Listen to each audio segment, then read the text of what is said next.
Hello. Namaste, Assalamu alaikum. Welcome to Cricket for Us. And today, in about 5 minutes' time, we're gonna start watching and talking about and doing some sort of commentary for the Netherlands versus Pakistan match 29 from this particular T20 World Cup. I'm not sure what number match it is if I'm talking about, Super 12s, but I've got a feeling it's like match number 12 or 13 or something like that. But I could be wrong. I could be wrong, which is always could always be the case. Um, Netherlands have won the toss, elected to bat, which is hilarious because now no one cares about Pakistan's record chasing over the past year and a bit, over the past couple of years. Fakhar Zaman is in. So, well, let's talk about the squads, right? Let's talk about Netherlands first. So we've got Max O'Dowd, Steven Myberg, and I'm gonna butcher these names, by the way. Steven Myberg, uh, Leede. I know he's a really talented batsman. So bowls a bit too. Tom Cooper, outstanding. Colin Ackermann, Scott Edwards. Do you know what? Looking at Netherlands squad and 11 kind of does scare me. Not gonna lie. Roelof van der Merwe, Tim Pringle, who, according to Danny Morrison, is the son of Chris Pringle. Didn't know that. Fred Klaassen, outstanding bowler. Paul Van Meekeren, and Brandon Glover. So that's Netherlands. I believe they've gone with the same team. I will have to check, but I think they've gone with the an unchanged kind of squad. But we'll look at the commentary shortly, and then we have Pakistan. With Pakistan having Babar Azam, Mohammad Rizwan, Shan Masood, Fakhr Zaman instead of Haider Ali, which is fair enough. I understand that. Iftikhar Ahmed, Shadab Khan, Mohammad Nawaz, Mohammad Wasim Jr., Shaheen Shah Afridi, Rauf, and Naseem Shah. So Pakistan have decided to just stick with one of those middle order people that Pakistan was backing on out of the 3/4 they'd been looking at over the past year or so. Fakhar Zaman kind of walks in, even though he was in horrible form. But the reasoning and the only reason I can think of is what's the worst that could happen if Fakhar Zaman's also in the team, right? He can also go hell for leather if required, especially if it's Australia. Maybe he'll be able to find a way, right? Maybe he'll be able to find a way to be able to score on slightly bouncier tracks. He's got a pretty good pull shot. He's got a pretty good cut shot as well.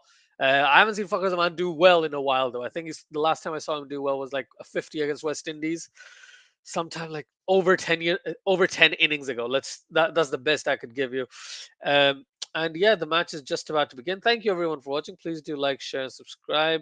um, I decided to come on and do some sort of commentary or something. And if you have any questions or anything, just let me know. There is one comment though, which I'm glad about. They Soch TV says, "Really hope it's not just the commentary." No, it's me. Don't worry. It's just an hour, but it's really me. Um, and they're just going through the Pakistan 11. One thing I am quite happy about, and I'll be honest about that, is that Pakistan team looks quite settled just in general. I do feel bad though about the fact that Fakhar Zaman, who is a genuine opener, has to bat at four. And I'm a huge Babar Rizwan fan at the top of the order. Not gonna argue that. But maybe you don't bring in an opener and slot him in the middle order. Just like you shouldn't do the opposite, right? Um, but it is what it is. And I would appreciate if Pakistan did play a bit more aggressively at the top with Babar and Rizwan in this particular match. We'll see how the pitch is. We'll see how easy it is to bat on it at the moment. So far, though, Shaheen Shah Afridi is going to open the bowling for Pakistan against the Netherlands. Let's look at the scorecard and the live scorecard. That's going to automatically get updated shortly. Um, and also, Bangladesh beat Zimbabwe.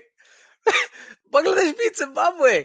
So, and this is like fingers crossed to the max, right? If Pakistan can beat Netherlands and India can beat South Africa, Pakistan still has a slight glimmer of hope, right? But I shouldn't say I'm surprised.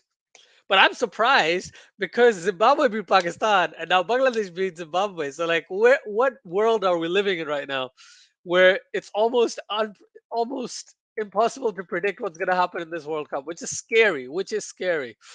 Um, Raj Rohit says, hello, hello, hello, hello, Raj. Thank you so much for joining, man.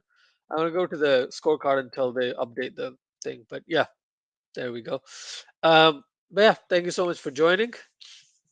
It's uh, it's been a while, and you'll probably not be able to find this video in about 10 hours.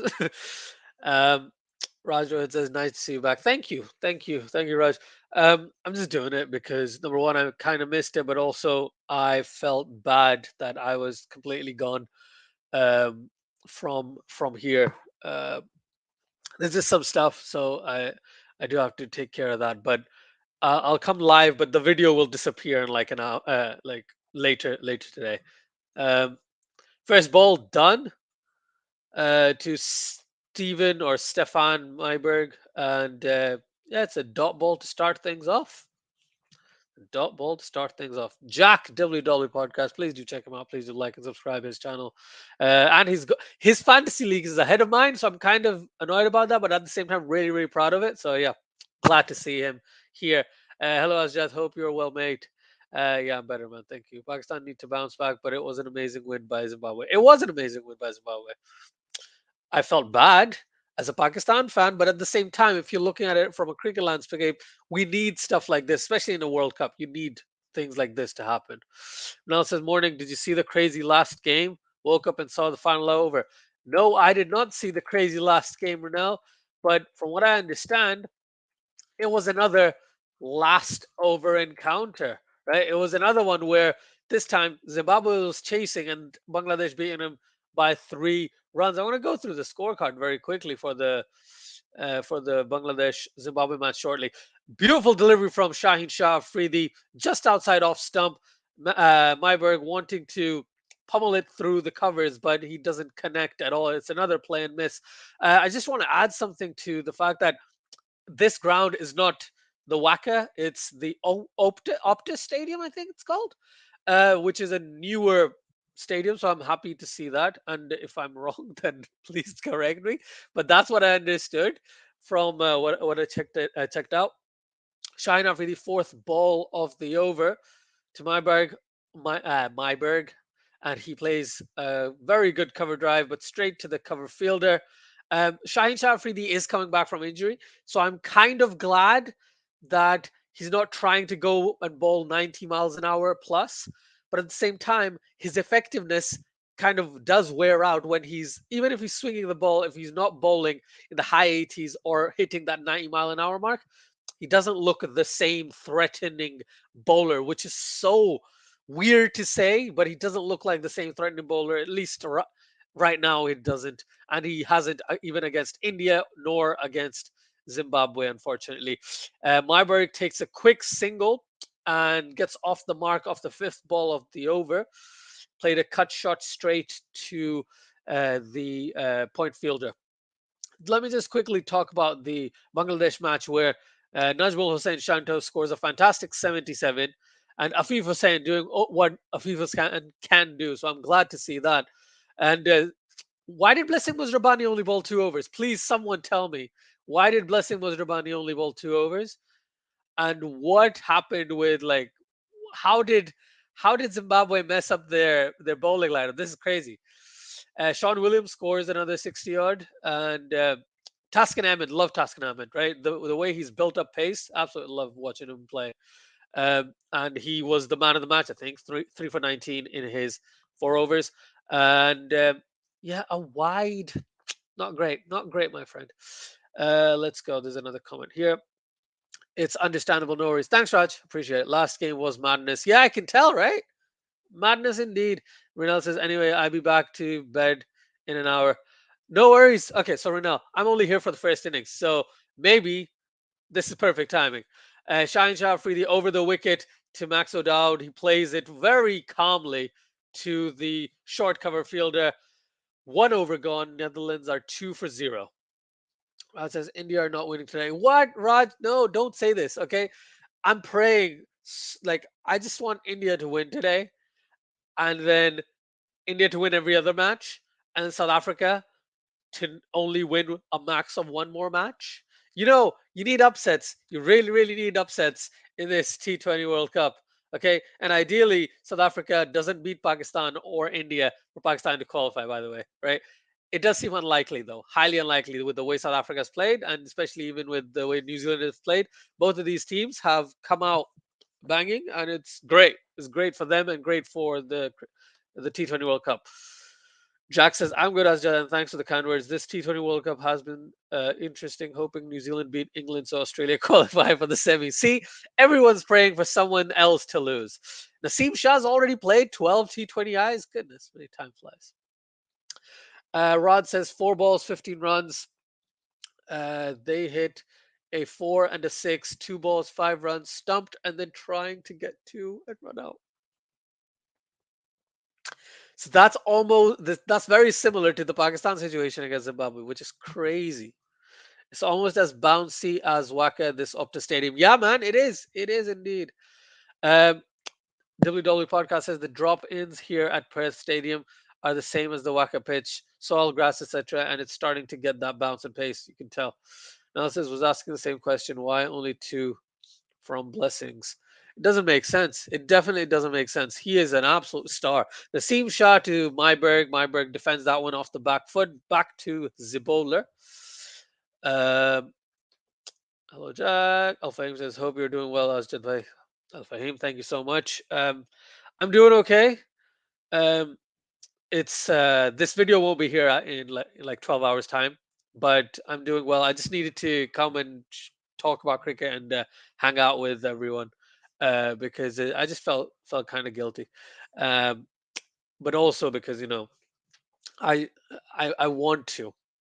That's another point, but due to certain reasons I can't. But yeah, it is what it is. Thank you so much. Thank you so much. Hope you're well. Hope everyone's well. Hope everyone is enjoying their Sunday, or if you're in the east on the west coast of America, then you are enjoying your Saturday for the next hour or so, or a couple of hours. I think something like that, something like that, because the times have changed in the UK today, so maybe it's actually Sunday everywhere now. So that's crazy. Anyways, Naseem Shah's bowling into the pitch, which is possibly the best idea here, and Myberg cuts it. A very good diving stop. Is that Fakhar Zaman or Shadab Khan? Um, I have a feeling that was actually a drop, but that's Fakhar Zaman. I think from the expressions, it looks like it was a drop, but let's look at this particular shot. It was a short delivery, about a foot outside off. Myberg cuts it through. Nope, it was not a drop. It bounced once, and Fakhar Zaman diving to his right at point saves a definite boundary. Only 2 runs off that particular over. This is only the second time Pakistan's facing Netherlands in a T20I, which is shocking, but it is what it is, isn't it? Crazy. Naseem Shah to Max O'Dowd. O'Dowd trying to guide it down to third man for a single, but backward point kind of runs in and saves that from going anywhere. Rod says the Danny Morrison preview was interesting. I know, right? I know it was, wasn't it? Thank you so much. I found it and I was like, oh, I need to put some. I don't care. I don't get the views. I don't care if it's gonna like get demonetized. I just want to share this because it looks really cool. Like it was really interesting. It's not something you expect, but you see it on T20 World Cup, the app a lot. And oh, did that swing so much after bouncing? Goodness me. It was slightly wider outside off. It was short. It was a delivery. I'll be honest. Myberg probably wanted to. I don't know if it was Myberg. Was it Oda? I think it was Oda, right? No, it's Myberg. It's Myberg. He probably expected to just smash it, smash it. Uh, but I've got a feeling they've got the names wrong because yeah, I think that was Max O'Dowd, wasn't it? I can't even remember. Life doesn't make sense right now. Um, but anyways, Naseem Shah to Max O'Dowd. Yeah, it was Max O'Dowd. I thought so because he's the right-hander, right? Yeah, it was Max O'Dowd.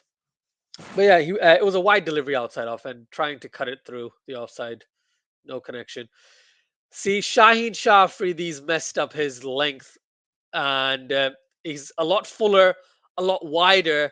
And Myberg's like, I'm going to dispatch this through cover point, and he does exactly that. What a shot! What a shot indeed! And that's 4 runs added to the Netherlands total, and that's actually not just 4 runs for for Myberg, but also the first boundary of the match from a Netherlands perspective. Al says this World Cup is crazy. Rains, close finishes, and we've been predicting teams who are favorite to qualify easy. Although I predict New Zealand will win the tournament. Crazy World Cup indeed. And yes, see, this is how you need to bowl on these particular tracks, Shaheen. Next ball, bowls a shorter delivery. Myberg wanting to dispatch that, but top edge, Mohammad Wasim Jr. takes an easy catch at fine leg, and that's the first wicket for Pakistan. Myberg has to go. Where is the wicket Missing counter? opportunities like The wicket counter. Let's look at the wicket counter. There we go. That's what we need. That's what we need. He's gone. He is gone. Yes, sir. Um, these Netherlands lose their first wicket, and Pakistan are sitting all right. They look pretty all right right now. Not gonna lie. Dylan Carson says, "Hey, Azad, how are you feeling?" Hey, Dylan. Hope you're well. I'm doing all right. Just all over the place, but I'm glad I'm here to talk about the match at least for the first innings, and then we'll see how things go. But yeah, thank you so much. Thank you for asking. Ronel says, "Yeah, Sunday at the moment. It's raining heavy. It's actually not raining here. That's madness." Raj says, "Now that we got you, your thoughts on India, Pakistan, Ireland, England, Zimbabwe, Pakistan match." You're smart, Raj. Do you know what? At the end of this over from Shaheen, I'm going to talk about it. Okay, I'm going to talk about it. Uh, Bas de Leede comes on strike to face Shaheen Shah Afridi. Shaheen's still going to go over the wicket. He's got pretty decent average, but again, average plus strike rate is important, not just one or the other in T20 cricket, especially if you're in the top four. Just back of a length from Shaheen Shah Afridi pitching on leg stump, and Deleda just defends it back to the bowler. So yeah, sporadically I'll talk about what you're talking about, what you're asking basically, Raj. So India Pakistan, what a match. What a match, right? It is, in my opinion, one of the best, not just India Pakistan games I've seen, one of the best T20 games I've seen in my life, and also one of the best T20 World Cup, obviously, but one of the best cricket matches I've seen in the last couple of years. Easy, easy. Okay. And I was raving about the Asia Cup and Pakistan versus Afghanistan and the other two India Pakistan games. Even though India won this one, I think the reason why this match was so good and so entertaining and got me in the fields, right, is because of Virat Kohli's innings. Because the way Virat Kohli played, what was it, 82 or 50 something, right? He was outstanding. That is the Virat Kohli that you love, you remember. And you're like, why don't we see that often since 2019? Although T20 cricket, dude's been averaging above 50 or something and striking above 130. So people saying he's been out of form. He's just been out of form for Test cricket and slightly even ODI cricket. But because he wasn't getting 100, and his standards are so high that when he doesn't get hundreds, right, or when he doesn't just win every match for India, like yeah, he's out of form. But in Test cricket, he definitely was. ODI cricket, India doesn't play that much ODI. If they do, Virat Kohli doesn't play. The way they've kind of set things up, at least recently, because the ODI World Cups next year and T20s were this year. Same with T20s to an extent. But Virat Kohli's looked good. He looked so good that just because of him, I think he is the big reason why. Good bouncer from Shaheen Shah Afridi to end the third over, 9 for 1 Netherlands. I think Virat Kohli is the reason why, for me, this is genuinely one of the best matches for sure. Um, and yeah, next match, Ireland England. Unlucky, but I think Ireland deserved that victory. And the brass tacks reason is because Ireland realized how to bowl to England and restrict them for runs. England played uncharacteristically and lost their openers quite quickly. Dawid Malan had to, what do you call it, drop anchor, right? And the other batsmen, until what was it, Liam Livingstone or Moeen Ali, I can't remember, they couldn't do much after that until that point. And if it wasn't for Moeen Ali, they would have lost by like 20 runs or 15, 20 runs rather than only 5 runs. So England, they should have known what they were aiming at the end of every over, but they just missed up missed a trick there. Uh, Naseem Shah to Max O'Dowd. He plays it through the offside for a couple of runs. Good start to the over. So yeah, it was all Ireland's way of restricting the English batsmen, which was great to watch. England's batsmen did struggle on that particular pitch. So yeah, 100%. I totally understand why English fans are upset, but they have lost to Ireland quite a few times, or very, very close games. It's like Pakistan, Afghanistan, right? But unfortunately, Ireland's beaten England quite a few times as well, which is a surprise, isn't it? You don't expect it. A very good delivery from Naseem Shah, but this time it hits Mohammad Rizwan right on the tip of his glove, so he's not feeling it completely. But it's a good delivery. Variable bounce on this track, though. I'm not gonna lie. At least that's what it looked like to me. It was the ball just stayed a bit lower than expected. And Zimbabwe Pakistan, what can I say about Zimbabwe Pakistan? Pakistan should have finished Zimbabwe off under 110, but the way the lower order kind of took things apart, that was great to watch. Pakistan's fielding, they dropped 3 catches, 2 to 3 catches, I can't remember. Well played by Max O'Dowd, down to third man for a single. Netherlands move on to 12 for 1 after 3.3 overs. Um, so yeah, I think Zimbabwe uh, getting to 130 was a great achievement. Pakistan's fielding, as always, terrible, not great. Really, like overall, it was a good effort, but they still dropped 3 catches, which did affect Pakistan in the end. And then, what can I say about the way Pakistan batted? Without Babar and Rizwan, it's not very likely that Pakistan is going to win a lot of matches, especially chasing. Okay.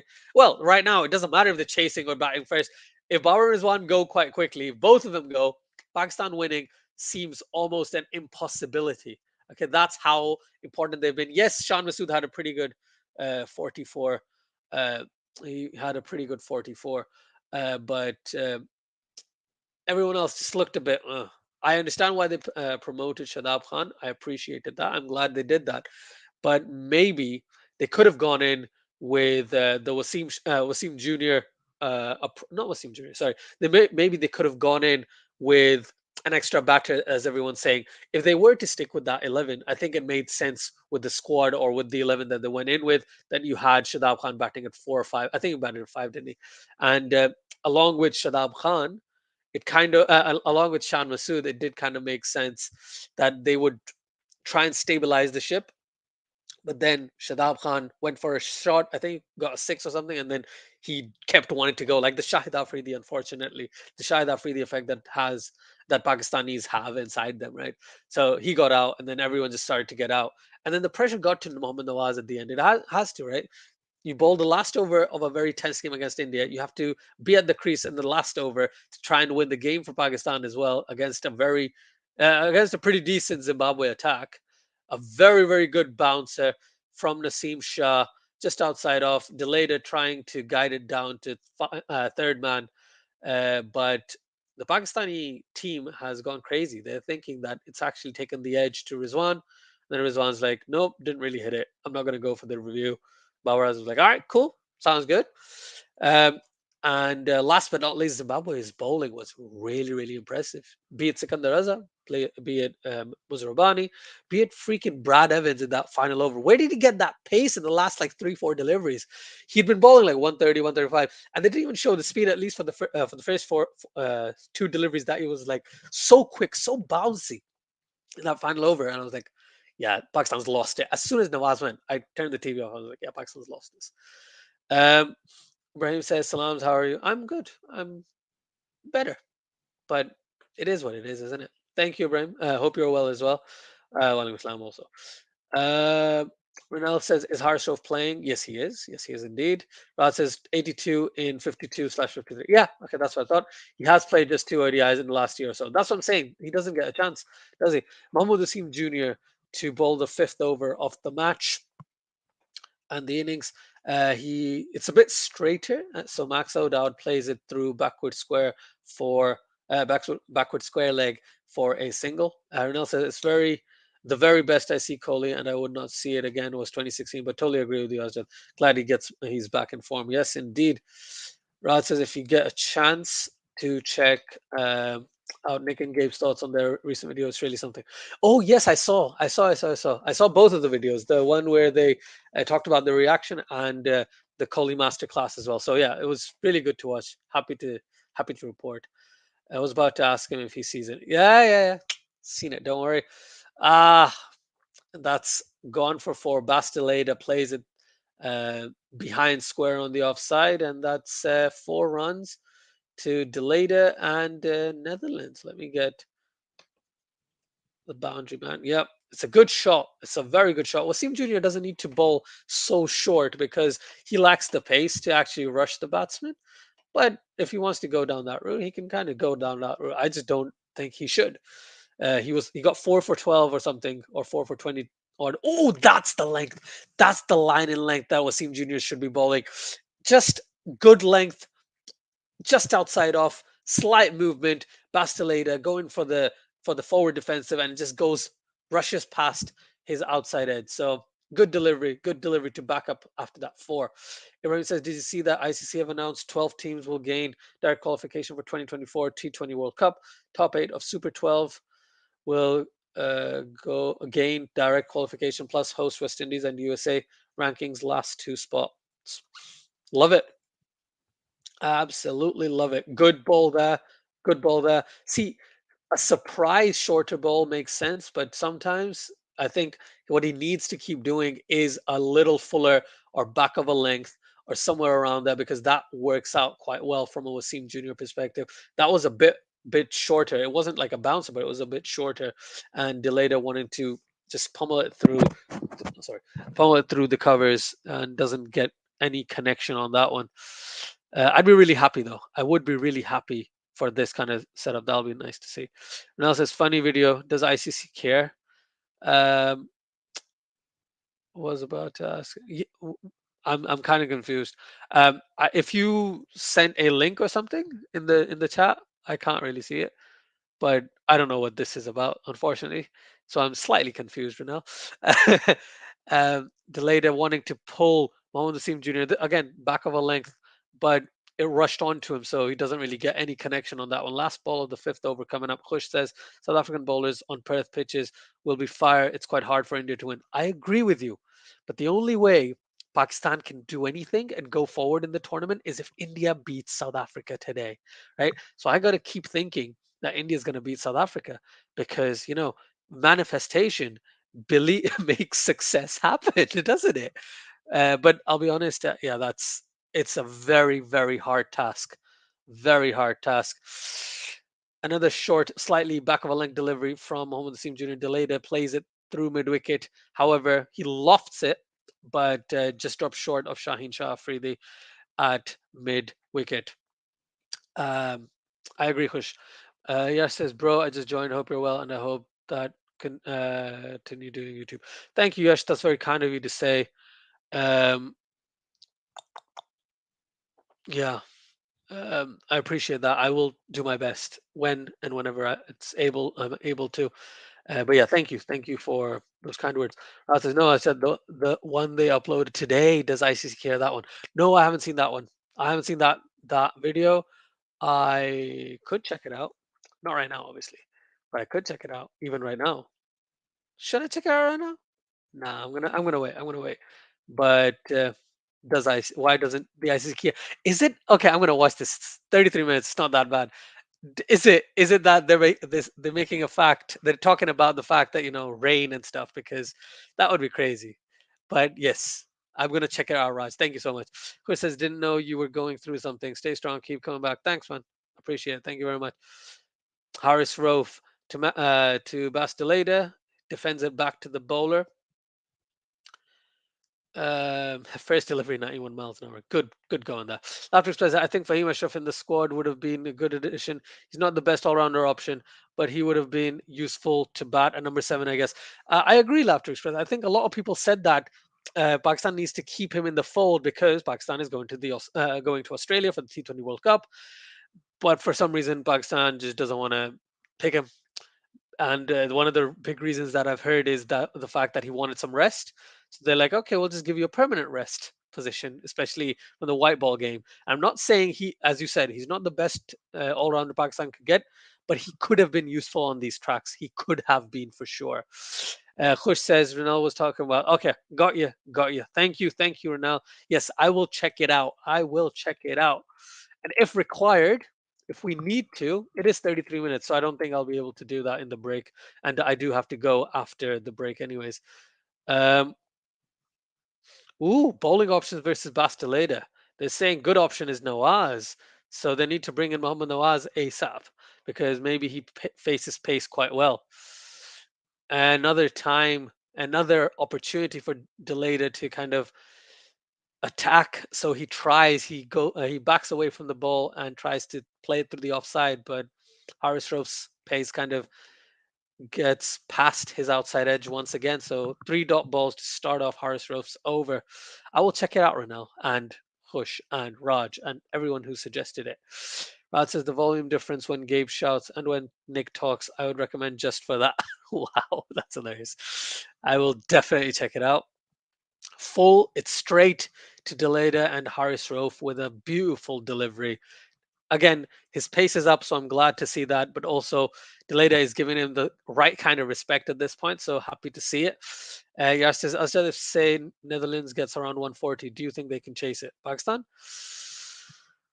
I'm going to be honest. I'm going to be as honest as I possibly can. I think, yes, Pakistan can chase it, but Babar and Rizwan need to be there by the 10th over, even until the 10th over. If Babar and Rizwan aren't there till the 10th over, then I don't know. Oh, a fantastic bouncer from Haris Rauf to Deleda, who wanting to pull it away and it hits him smack bang in the helmet. And an interesting way to nearly end the over. That's the second last ball of the over. But Deleda is down. The the paramedics on the field. They've got people coming out. But that was a good bouncer. Hits him straight in the head on the helmet. Haven't shown the speed of how quick that ball was, or unless I've missed it. But yeah, that was quick. It looked quick, and Deleda was not expecting it whatsoever. Yeah, Babar Azam just checking the helmet if everything's all right. Oh yeah, they're gonna have to change the helmet. Yeah, because it's not just because the helmet's gone wonky. It's the fact that because it could lose its integrity because of the ball hitting it. So yeah. So yeah, good question there, Yash. Khush says Pakistan is winning it. As a don't stress. Khush, you should have seen what other Pakistani related YouTubers were talking about when Zimbabwe scored 130. Okay. And I was saying, Pakistan can still mess it up. Pakistan can still mess it up. It's Pakistan. You never know with Pakistan, Asjid. You never know. There's a dialogue in a very popular Indian film called Kabhi Khushi Kabhi Gham, where Shah Rukh Khan's character says to Ritik's character, you never know with India, Ro. And I always used to say, no, you know with India, but you don't know with Pakistan. So whenever I get a chance, I'm like, you never know with Pakistan, man, because they can win against India and they can freaking lose to any other team, right? Depending on the situation and the day. That is what it is. Okay. But thanks. Appreciate the calming me down thing. Rod says my predictions were Zimbabwe, Netherlands, and Ireland, and India winning. So obviously everything will go opposite. Oh, that's hilarious. Oh, that's hilarious. That was a good bouncer, though. I must say, it hit him not even here. It hit him literally in that gap between the grill and the helmet. So that was a really good bouncer, which is why his helmet tilted, and yeah, have to get him a new helmet. Wait, hold on. He's gone. He's gone off the pitch. He's retired hurt. Basteleda is retired hurt. I didn't even see that. Well, I did, but I didn't clock it. Goodness me, Tom Cooper is out to bat. So last ball of the over from Haris Rouf, and that bouncer has genuinely taken out Basteleda. Hope he's okay. Hope he recovers and stuff because this is not good. Not good for Netherlands. Haris Rouf, a full toss on the pads of Tom Cooper, who plays it straight to mid wicket for a single. I was hoping Haris Rouf would get a maiden, but it's all good. It's all good. One run off the first Haris Rouf over. Netherlands are 19 for 1 after 6 overs in the power play. So Not too shabby. Not too shabby from a Pakistani perspective. Raj says that was 90s India. So we really didn't know with that team. The movie came out in 2002. Even with that team, you knew, especially if they were playing. Okay, let me rephrase that. India's batting's never been a problem, right? It's been their bowling. But even their bowlers find a way, even if it's not the best bowling attack, they find a way to pick up wickets, whatever situation. With Pakistan, it's always been the opposite. So that's just my like thing. That's just what I've seen and experienced. But I get where you're coming from. I get what you're saying, how you can defend it, but Pakistan's always been more inconsistent. Yeah, says that was gruesome. Lucky he did not lose his eye. Yeah, man, that was a. I'll be honest. I'm a bit of a gruesome person sometimes, but even that hurt me. I was like, oh, in my head. Shadab Khan to bowl the first over of his quota in this innings and match. Seventh over of the match. It's short. It's short and freaking are you kidding me? Cooper plays it straight. This is the worst delivery I've seen Shadab Khan bowl in a very, very long time. And he freaking gets a wicket. I don't understand. I just don't understand. This is the worst ball Shadab Khan's bowled. It's a half tracker leg spinning delivery. Tom Cooper on the back foot, wanting to pull it for six over deep mid wicket, and it goes straight into deep mid wicket's hands. Mohammad Wasim Jr. was in by like about at least 10 to 15 yards, and he just runs forward and takes the catch, Australian style. Second wicket down for the Netherlands, 19 for 2 and Shadab Khan picks up his first wicket with his first ball of the match. Raj says, like Pakistan have Babar and Rizwan, we just had Sachin then. Yeah, in the 90s, yes, I agree, especially in the early 90s. But by the time it got to the late 90s, you had Dravid, you had Ganguly, you had Sachin, right?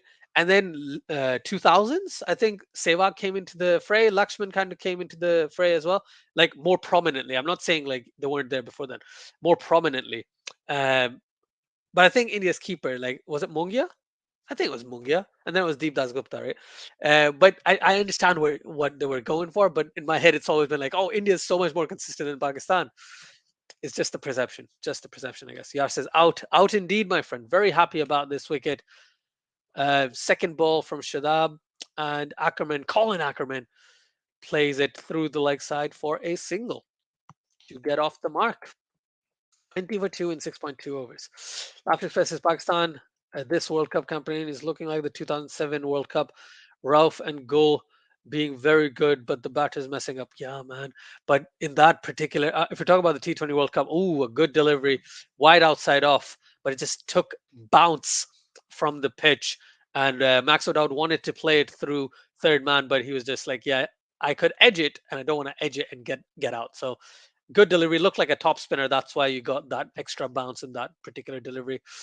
Um, Again, Shadab Khan is bowling quite a lot shorter than you expect from a leg spinner on these kind of tracks, but it's working out so far in this over. So good job there. I think the big difference was that even though Pakistan's batting wasn't firing as much, one opener was, which was Imran Nazir. And you can correct me if I'm wrong. I remember Imran Nazir having a pretty good 2007 and 2009, and maybe even after that point, T20 World Cups. Because I was in Pakistan in 2007 when the T20 World Cup happened. And for me personally, I think Gul, yes, Gul was brilliant.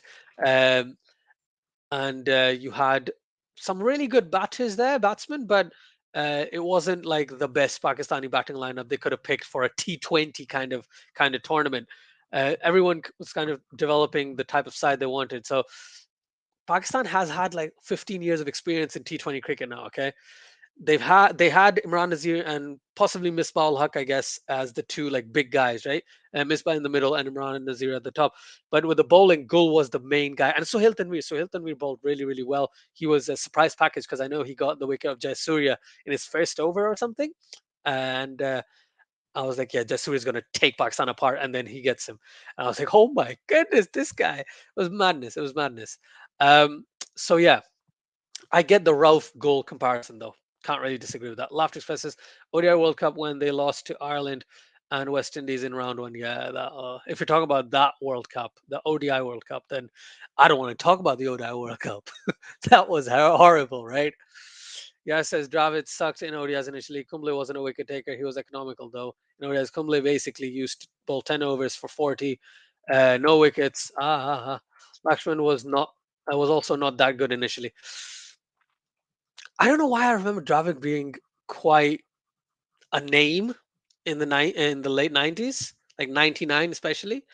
But I could be wrong. Obviously, I could be wrong. But the movie came out in 2001, 2002. So for me, post 2000, India's team was pretty consistent, right? But I get what everyone's saying. Thank you, Yash. Thank you for correcting me. I appreciate that. Always need correction. Rod says Misbah Haq and Imran Nazir were amazing that World Cup. They were, right? Rod says neither do us Indians. 2007 ODI World Cup was forgettable and boring. Yeah, because Pakistan and India were kicked out. So I used to think if a team gets to the final against Australia in an ODI World Cup, then they can't qualify the next time round. Like in my head, because I was a kid. I wasn't that small though, age wise. But it was just like a thing in my head. Oh, if you qualify, then obviously you can't get through because Pakistan lost in 2003. Then 2007 it was India because they got to the final, and then I expected 2011 to be Sri Lanka not qualified, but they got to the final against India, which was great. It was great to watch. But yeah, anyways, yeah, not a great time the ODI World Cup in 2007 for either of Pakistan or India. I love how Danny Morrison's at the at pit side basically, or yeah, at the boundary and commentating from there, and I love it. Looks so cool and calm and collected. That 24 for two in 7.3 overs. Colin Ackermann comes down the track with a beautiful straight drive, but Harsh Rauf at long off runs around and stops the boundary. Just one run off that particular delivery. Um, 25 for two, 7.4 overs gone. Mohammad Nawaz has started his over quite strong. Yes, there have been runs, but he's been bowling all right. This time he follows Max O'Dowd, and that is a very good throw from short fine leg, straight to Rizwan's gloves.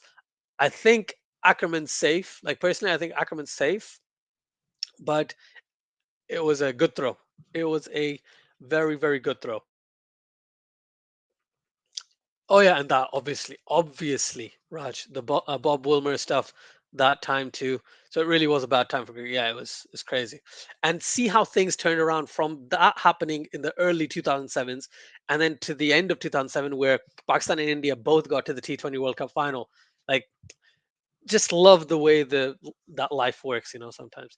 Nawaz to Ackerman, Ackerman backs away, wanting to play it down the ground, but because of the um, hard length that Nawaz is bowling, he couldn't really do much with that one. 26 for two after 8 overs. Pakistan needs to get Netherlands out and quick, man. Yash says Dravid played ODIs because there was no keeper batsman in India at the time. There were other batters in ODIs who were better than Dravid at that time. They would have been picked today. Can you give me a couple of names? Please, Yash, really would appreciate it. But with the Dravid thing, Dravid only became keeper like after 2001, 2002, right? Again, I could be wrong, but I just remember Dravid being the keeper and then thinking, oh, I remember him just as a batsman. And then kind of things changed. And I was like, okay, fair enough. Oh, Shadab. O'Dowd is gone. O'Dowd is gone. That was straight. That was straight hitting leg stump. Goodness me. That was a quick delivery from Shadab Khan. Yeah, there's a reason why it didn't take the umpire long to give that out because that was hitting leg. That was quick from Shadab Khan, and Max O'Dowd might have to go for 8 of 13. They have reviewed though. They have reviewed, so good review that. But first sight, it looked out to me. Looked out as anything. Um, Another top spinner. At least it looks like a top spinner. Oh, that is plum. That is plum hitting leg stump. Goodness me, man. So yeah, I remember Dravid keeping for India, but I also remember Dravid being a good batsman. So maybe I'm just mistiming everything, but I do understand where you're coming from, Yash. Did Karthik and Dhoni were still around in the first class scene, weren't they? Early 2000s. But I remember Mongia, then I remember Deep Gupta, then I remember Dravid, and then I remember Karthik and Dhoni. Like that's my timeline in my head for Indian wicket keepers. You could correct me, but and then after that, obviously everyone knows. what the Indian wicket keepers have been, unfortunately, because it's not been that many. It's been Dhoni, punt, and now and DK keeps coming back, and Sanju keeps coming back, and Ishan Kishan plays a few, but that's because India has that sort of depth right now with players and stuff. Laughter Express says, has Noman Ali ever been tried in limited overs for Pakistan in the last few months only? Saw Nawaz bowling leading to World Cup. No, Noman Ali, no. I've seen Mohammad Nawaz and Imad Wasim, but I haven't seen Noman Ali play ODIs from a Pakistani perspective. Good choice, though. Could give him a shot. Yash says Amol, Muzamdar, Rajesh Sutar, etc. Basically, plenty of batters in Mumbai. There was a bowler called Zedi. I remember Zedi. I say this as like, oh, I know a lot about. I've heard the name. Let's put it that way. I have heard the name. Maybe it's the same guy. I don't know. Who I think is the current UP bowling coach who was better than Prasad. Who's better than Prasad? Damn, and he didn't get selected. That's unfortunate. Raj says India needed a better batter in the team, so Ganguly asked him to keep. Mongia was not proving himself as much. Deep Gupta wasn't good against pace for wicket keeping. So in general, Dravid. Yeah, I got you. I got you. But Mongia played a lot because Anshuman Gaikwad was Mongia's coach. Okay. Wow. So it used to happen a lot as well back in the day. About depending on who you've got and stuff. But yeah, I remember Mungia, and I remember um, there was a song me and my brother made up. I can't remember now, but basically we made a song about Mungia. That's why. um, so Scott Edwards comes out to bat. Shadab Khan picking up 2 wickets. Second wicket in the first ball of the second over, his second over as well. This time, shorter, it's wider, and Edwards wanting to guide it down to third man, but short third man, Shaheen Shah Afridi, stops it for a dot. 8.2 overs gone. Netherlands' run rate isn't the greatest. It is 3.12, and they won't be too happy about that. Oh, that's impact just outside off. I think it's impact just outside off. Don't review it. Impact just outside off.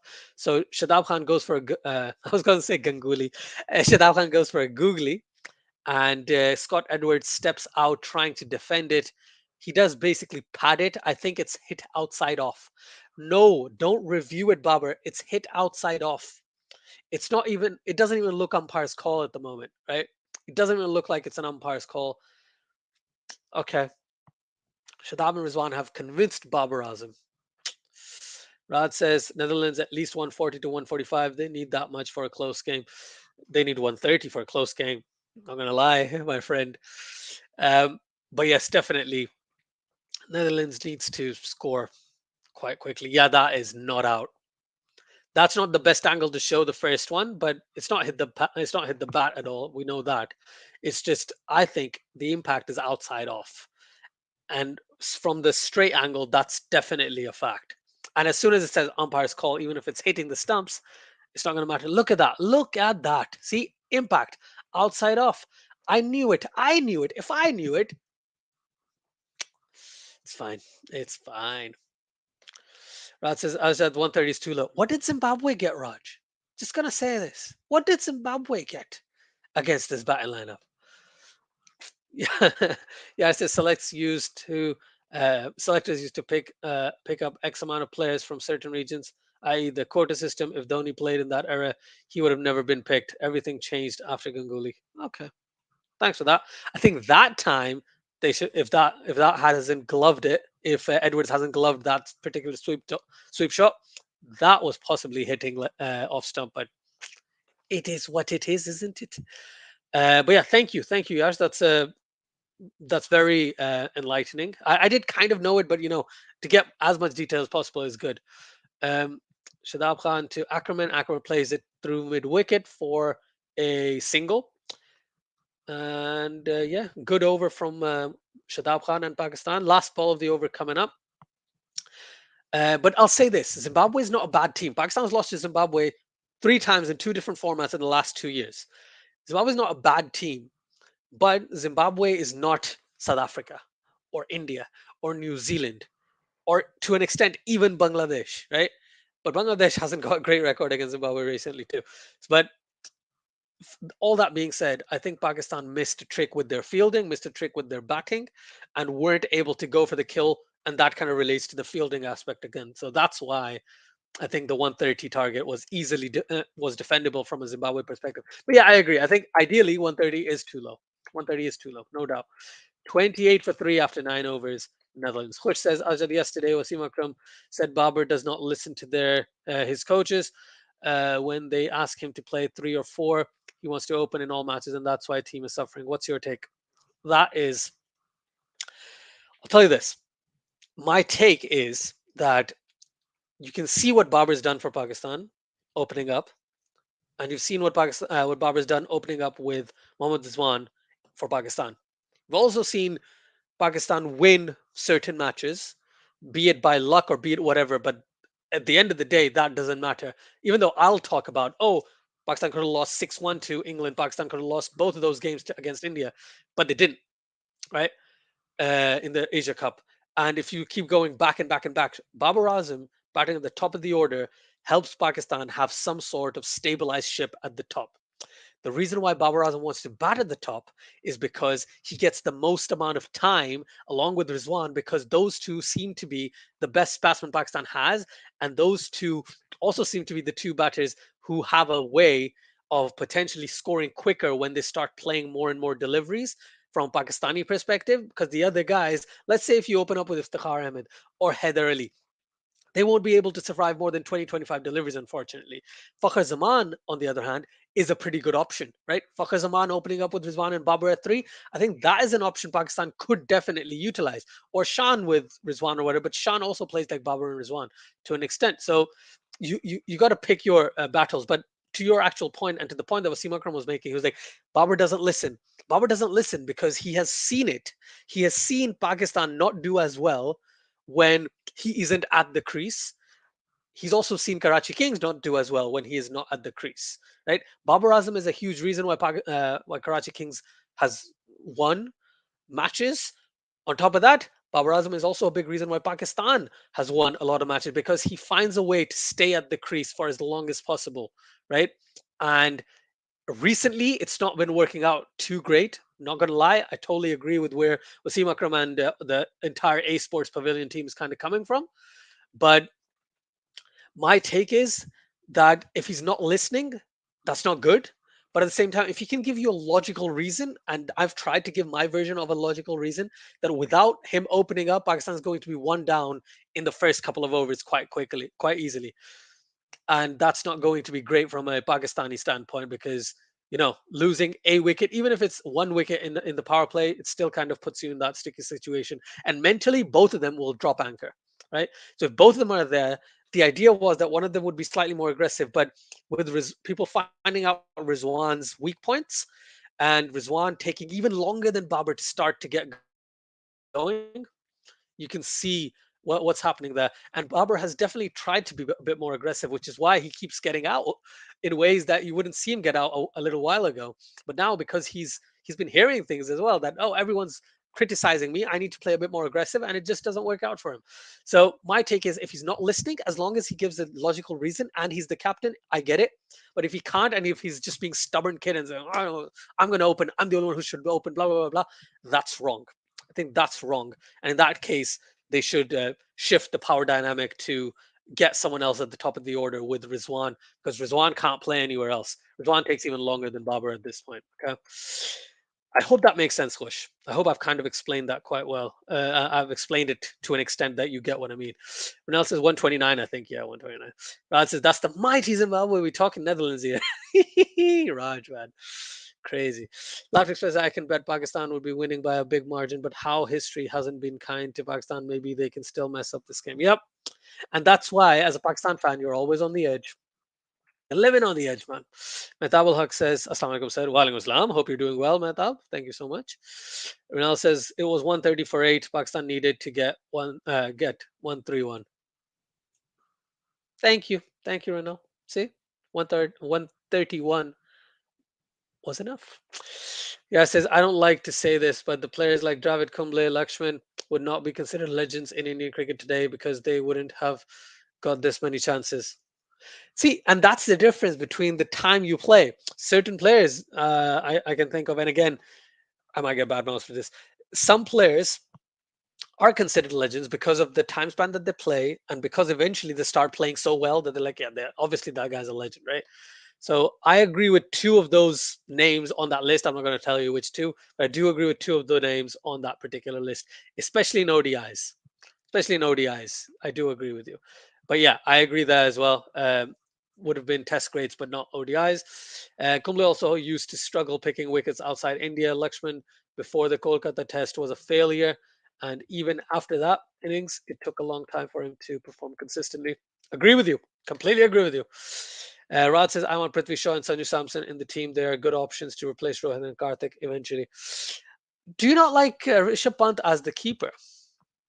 Prithvi Shaw, though, instead of Rohit Sharma. I get it. I totally get that. Can't really disagree with that particular statement. 10 overs down. Netherlands are 34 for 3.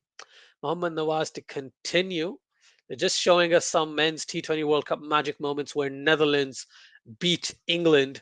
I believe that's 2010. I think that's 2010, right? The T20 World Cup that England won.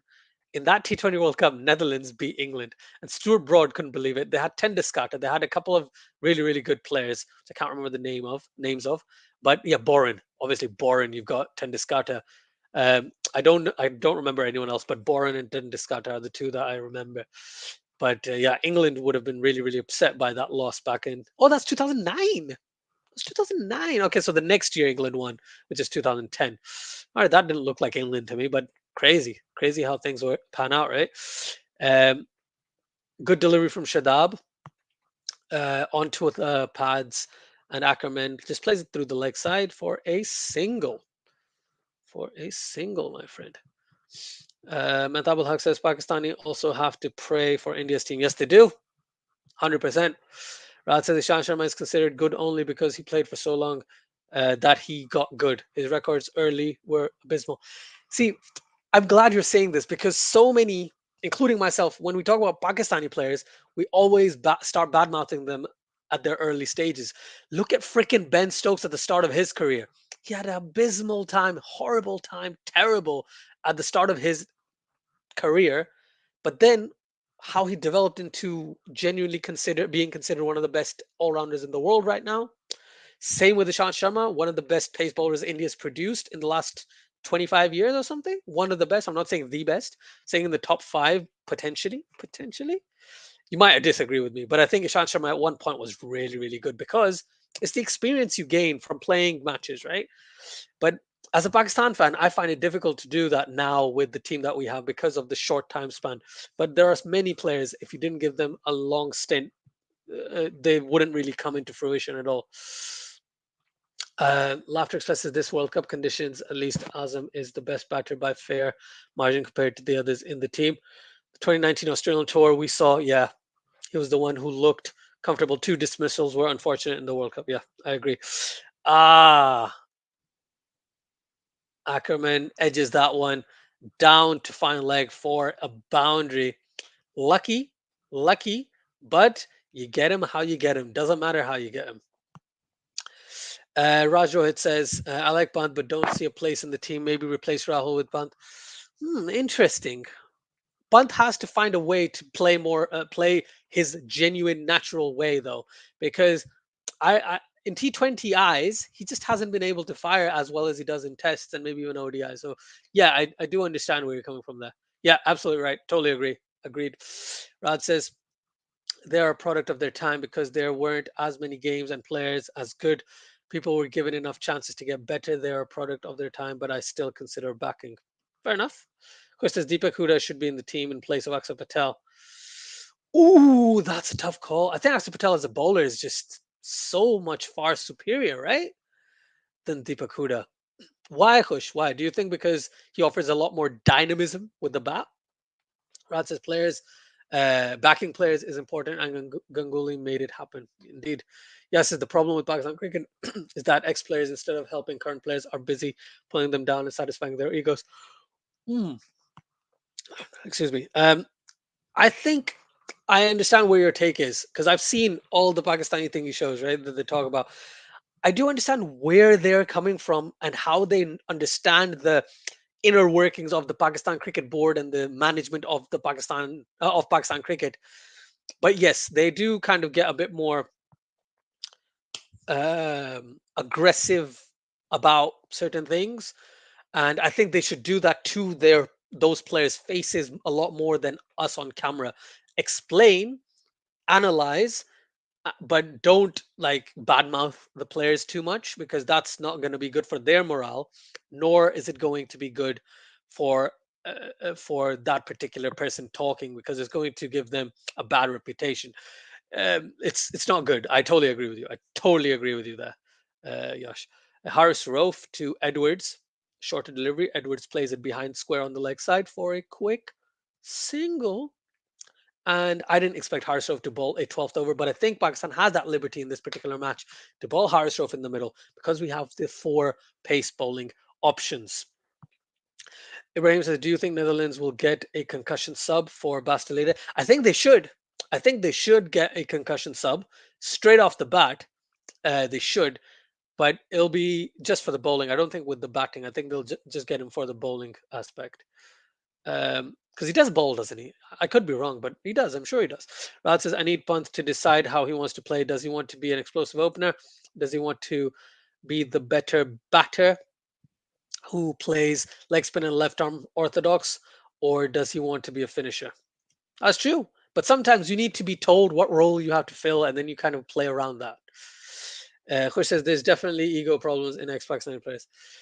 Yeah, not gonna say much, but yeah, 100%. Not even those players when they were those ex players when they were players, you still had egos, right? And in Pakistan, you knew it, but because they used to carry themselves in some sort of way, and because they used to perform, not like the giving up aspect, but the fact that the way when they first came into a match and how if they won, the aggression and all that stuff, how that was shown on television, that made us love those characters so much and those players so much that we were like, yeah, it's fine. It's part of their act, part of their uh, personality.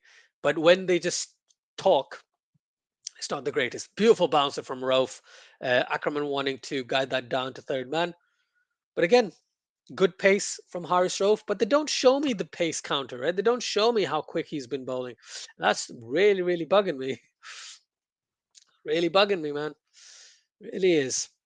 Laughter Express says, "I think skies rise in the international cricket really hampered both the Ayer and Pant's chances in ODIs, in ODIs, T20Is, in cricket." But yeah, I do agree. I do agree. Of course, says ex-Indian players can also be egotistic and bitter, but Pakistanis are at another level. Yeah, it's unfortunate, isn't it? Yeah. Um, the thing that I liked, and people might disagree with me, I liked the fact that Misbah was so calm in his thoughts when he's talking about it. I like how Rashid Latif is thinks about it. I like how, unfortunately, I can't believe I'm saying this, but Malik and Hafiz, even if they seem a bit like that, but they are so good, so smooth when they're talking about the game and talking about Pakistan cricket in particular, that you gotta listen to him. You gotta listen to him. With Wasim and Okar, unfortunately, I do listen to them. And I was like, like I know you're right, but you could say it in a different way to kind of not make me feel bad about the player or anything like that. But yeah, it does seem like there are some egos there. But it is what it is, right? You can't really change the person. Maybe uh, in their opinion, that's the best way to kind of get an action or reaction from the Pakistani players. If that's the case, then fair enough. Yeah, says there is a way of putting forward your opinions and not just criticizing to satisfying your egos. For egos, Amir and Salman Bar do not like Ramiz because he did not allow them to play. Yeah, that's true. Yeah, I agree with you. Yes, Bastilleida does bowl, so most likely replacement is Van Beek. Oh my goodness, you Colin Ackermann. Oh my goodness. A bouncer from Harris Rauf, and he just tilts his body and just plays it just next to the keeper for a boundary and a half. Four more to Netherlands. And Netherlands moves on to 48 for, is it 48? 48 for three. That's a shot and a half. Fantastic. Fantastic. Rad says, kind of like Australians. I don't see many ex Indian players of 90s, 2000s being egotistical. More of a 70s and 80s thing for ex Indian players. Whereas for Pakistan and Australia, is their 90s and 2000s teams. Yeah, I get that. Can't really disagree with that. The way former Pakistani cricketers criticize is not acceptable. I agree. And they keep forgetting that they were in the same situation and they have also had to face the brunt of this from people. But the connection that like there were TVs and all that stuff, but the criticism wasn't as wholeheartedly collective because of social media. So the pressure now does seem like there's a lot more pressure. I was who has been the best coach for Pakistan for you over the years? That's a good question. People might think I'm biased. I think Mickey Arthur was really good for Pakistan, especially because he concentrated on fielding. And Pakistan really needs to concentrate on fielding all the time. If they don't, then they don't. They're unable to kind of pull it off. So for me personally, I think Mickey Arthur has been Pakistan's best coach. But what do other people think? Now, I'd love to hear that. Khush, it used to be Bagdi, right? Now it's Bagri? I'm confused. Is it a new person? Is it a different person? Anyways, Khush says Misbah is way better than anyone on that show. His points, his mannerism, just top notch. I agree. And I hate that I hated him when he was in the chair of chief selector and coach because now it seems like he's this personality as well. Maybe this is how he was with the team, but it just because he's so calm and stuff, he got his way. Like with his respected elders like Wasim Akram, he's still able to easily carry himself, right? And it's great to see. And I love how he talked about his scoop shot. That that's why Pakistani players don't play it because I played it and everyone just criticizes me because of that. And I criticize him. My dad criticizes him. We still say he could have hit it straight down the ground. Could have hit it straight down the ground, but he did it because he's and he was like, no, because that's my best shot. That's why I did it. I was like, fair enough. I get you. Raj says so. Indian players have understood it and have chose to let their words go. Mm. Also, the players we're talking about, like the Indian players, oh, beautiful delivery from Mohammad Naseem Jr. Good job. Good job there. Good delivery. I think he's just brought these two in to kind of put Netherlands slightly on the back foot, and then you bring in 2 overs from spin, and then 4 overs from pace at the end, at the death, or yeah, something along those lines. I think that's the idea. Um, Dravid, Tendulkar, even Lakshman. I think those three for me, very very good. But from what I gather, and you can correct me, I think Gambhir, Sehwag still have a bit of an ego kind of trend, from what I've seen at least. Zahir Khan does not. It doesn't seem like it. Mohammad Kaf maybe a little. Ajay Jadeja surprisingly doesn't. For a guy who played in the 90s, and I loved Ajay Jadeja when he used to play, man. So yeah, that's another one. Khush says only Gambhir seems bit to me. His jealousy of Dhoni is well known. Yeah, I didn't know about the jealousy for Dhoni, but I get it. I get it. You could see it, but I didn't know that was an actual thing. I thought that was just natural. Um, good shot, and get the single. That's great. Getting a single and rotating strike is very, very important. But at the same time, they are in a situation where it's really, really difficult um, for Netherlands to kind of be at ease with themselves.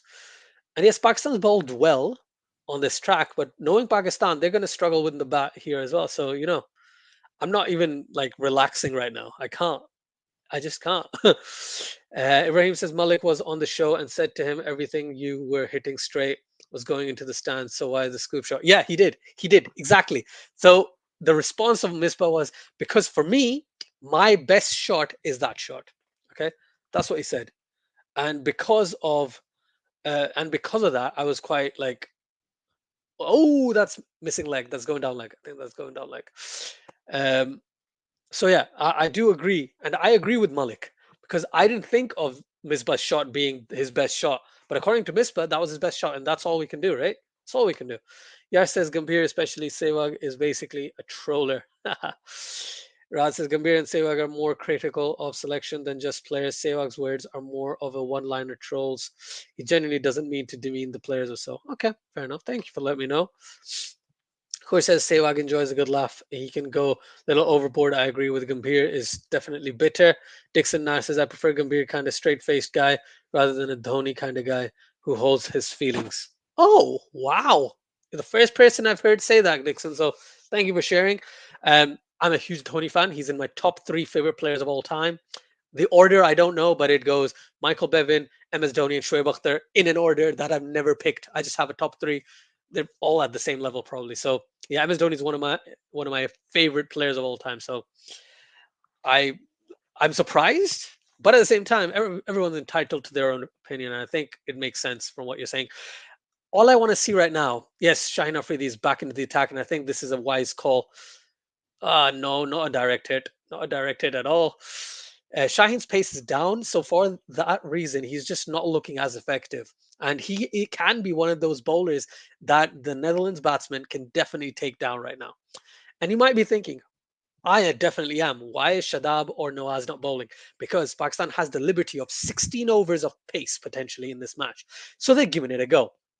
They're letting Shaheen get as much experience, get as much match fitness as possible. They're probably going to do the same thing with Naseem at the other end, and then Harris and Wasim to bowl the last 2 overs.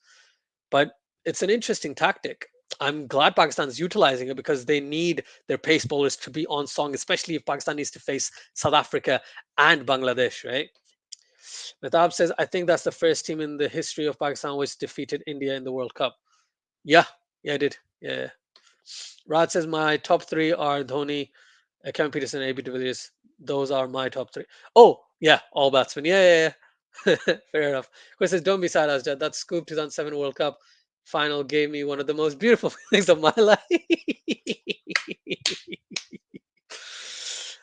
Well, I'm glad it gave something that makes me so sad. It makes you I don't even know how to structure that sentence. I'm glad one of the things that made me feel sad makes you so happy. So because of that, I will give up my sadness for today. Okay. Thank you so much. Thank you. That's hilarious. I love it. Absolutely love it. Uh, yeah, says with Gambhir, even now he still holds a grudge against Kohli, never misses an opportunity to criticize him. And if he does not make sense. Yeah, I don't get it. I don't get it. Like, I'll tell you this. People know on the channel, and if you've been following the channel for a while, you know Iftikhar Ahmed, Asif Ali, Khushtil Shah, I'm not a fan of. I'm not a fan of. But if they do well, I'm not going to say, oh, they're terrible. I'm going to start saying good things about them, right? Pakistan, goodness me. That should have been just one. Max, probably a drop as well, but that should have been one. But good running from Ackermann and Edwards. Hit Nawaz on the thumb. Yeah, is he bleeding? Damn, I think Nawaz is bleeding, man.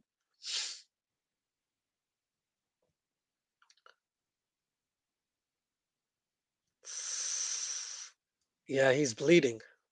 Nawaz is bleeding, my friend. Let's hope he's all right. I hope Bastelita is okay as well.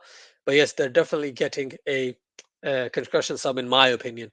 But let's hope Delita is first okay. Like that's first and foremost.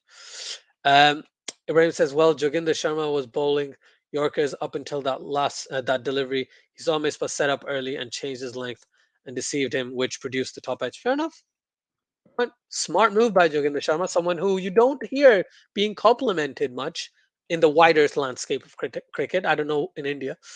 Laughter Express says, irrespective of Pakistan performance in the World Cup, I think Ramiz should be more open in giving NOCs for their players in different leagues for development of players. Anyways, Pakistan play less cricket now. Yeah, true. Agree with you 100%. It's just a cut. Okay. Thanks, Yash. That's how you gotta calm down, everyone. It's just a cut, my friend. It's just a cut. Rod says, my whole family rejoiced on that short evening, 6 p.m. We were having tea and biscuits, and everyone jumped for that Sri Sant catch. Was it 6 p.m. in India? I remember it being a lot later in Pakistan, but maybe you weren't in India, Raj. That could definitely be the case. Um, but if you are in India, that's crazy because I didn't realize it was 5:30. That match was going on that early. But yeah, I totally agree. That was a match that defined T20 cricket because I'll tell you this: if India didn't win the T20 World Cup, I don't think the IPL would have been a thing. ICL might have been a thing that people did, and then I don't know if IPL would have been as big of a thing if India hadn't won the T20 World Cup. But let's hope. Let's not hope. basically what I can tell is the right thing happened at the end, right? Joginder Sharma was smart. Misbah Haq, even though he says he didn't have a brain fade, I would say he had a brain fade. They needed 6 of 2 or 6 of 3 or something. Should have won it. I'm kidding. I'm kidding. I'm kidding. It's just how I feel, guys. It's just how I feel. I can't control that. But in terms of for the progression of T20 cricket, I think India had to win, and I'm glad in a way that they did. Definitely. I was talking about Pakistan going in with the all-out pace attack for the last 8 overs, but they do mix it up. Shadab Khan comes into ball in the 15th over, so they're trying a couple of new things, and I'm glad Pakistan is trying new things. They need to be a bit more flexible with their bowling and eventually with their batting too. Yash says, Nawaz, yeah, welcome back, Asa. Thank you, man. I really appreciate it, man. I'm here for a while, as in this particular first innings. Oh, Ackermann's been given out. Is that for obstruction of field? Let's see. Let's see. Let's look at this first. But yeah, thank you, Manav. Thank you, everyone who has joined us. Really appreciate it. Um, this video is going to be down in about 12 hours anyway. So, but I'm glad you guys are here so I can enjoy this particular time and talk about cricket, and then we can see where things go from there. Let's see what is going to happen. Shadab Khan to Ackerman. Ackerman goes for the reverse. Oh, that's out. It's not even an obstruction of field. It's LBW. Goodness me. That's not hitting the bat. That's missed the bat by a margin of very, very large margin. Okay. Very large margin. Oh, snap. Mm, yeah, that's out. That's clipping top of leg. That's clipping top of leg, I'd say. Rod says, yep, yep. Two sounds good. Ibrahim says, I just checked. Kohli has played 6 ODIs the last 3 years. In this year, three against South Africa earlier this year, and three against England in July. Yeah. Yep. Shadab Khan picks up his third wicket. Good bowling, my friend. Good bowling, Shadab Khan. Chris says 2007 was just another level. I've never seen everyone so happy, not even in the 2011 win. Oh, wow. It's because Pakistan lost to India in the T20 World Cup final. And that like the energy was so high. What's the Pakistan team news? Manav, Pakistan has gone in with the same team, man. Pakistan not making many changes. Actually, they have made one change. Fakhr Zaman is in for Haider Ali. Um, so let's see how Pakistan kind of utilizes the Fakhr Zaman aspect of it. But yeah, overall, the team is exactly the same. Shaheen is still not 100%, but he's still going to play. Um, Fakhr Zaman is pretty much 100% fit. Therefore, it makes sense to play him. And Pakistan are still not giving Mohammad a standard chance. So, not many things changed at all. Van der Merwe, oh, Van der Merwe is a beast. And he's got 6 overs to play with. Oh, he might just go Rulef all the way. This is going to be very, very interesting. So yeah, Shadab Khan's picked up 3 for 15 in 3.2 overs. He's looked good in this match. I hope Harris Rauf can pick up a few wickets, but Shadab Khan is progressing very, very quickly to Shahid Afridi's toll of T20I wickets from a Pakistani perspective. And he might just pass him if Pakistan is able to keep performing the way that they have today. Shadab Khan might just surpass Shahid Afridi in this T20 World Cup uh, as the highest wicket taker for Pakistan in T20Is, which is crazy, but it's so cool. It's so cool. Well done. Well done, Shadab Khan. 3 for 15, 4 balls remaining in this spell and this innings for him. Um, Van Merva on strike. Babar Azam at slip. Balls on the pads. Van Merva plays it straight to mid wicket for a dot. Manav says, I had high hopes on Heatherman, but he keeps disappointing me. He's such. Agreed. I agree with the last statement. And I agree with the first statement because he's a disappointment, man. He's so good. He is so talented. Well played in the gap as well. And 3 runs. Fantastic running. Fantastic running from Netherlands. And Roelof van der Merwe takes 3 runs, and Netherlands get to 64 for 4.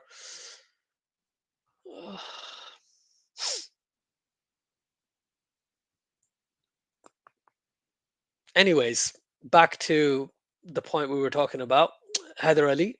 He is a very talented batsman. Oh, beautiful shot by Scott Edwards. A sweep behind, like on the right hand side of fine leg. That is a talent. That is talent, my friend. What a shot from Scott Edwards. Behind square, the Netherlands batsmen have actually utilized getting runs very, very well.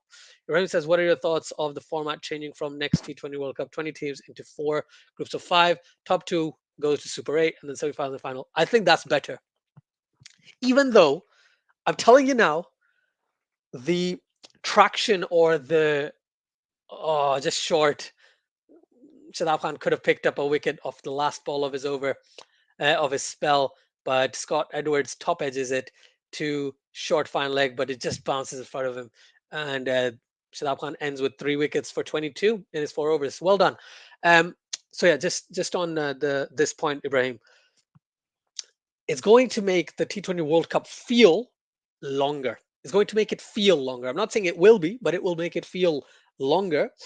And there's two camps. There's the old Ustid, which said, do what they're doing now because I think that works fine. But the newer Ustid is basically saying you need to bring up associate nations into a good level. So doing this format works out better for them. And if, let's say, Ireland and Zimbabwe and frickin' Netherlands and let's say even Hong Kong or something, right? They get into the Super 8s. Yes, they might get absolutely hammered, but also it could be really, really, really, really good for them, right?